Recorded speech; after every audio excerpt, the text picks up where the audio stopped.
saya nak bawa korang tour kita punya store as a customer Apa korang kena buat dulu? Jom. Kat sini kita display segala jenis kotak kita kat dalam ni lah. Sini barang-barang material untuk packaging kita.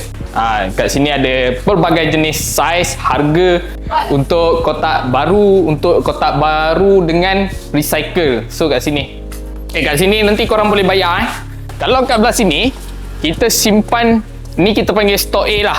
Kita simpan segala jenis kotak baru, bubble wrap, semua jenis bubble wrap kat sini juga. Dekat luar ni semua yang nak keluar hantar ke delivery ke customer kita. Kalau sini kita panggil store production, yang mana patut reject, yang mana patut kita boleh jual.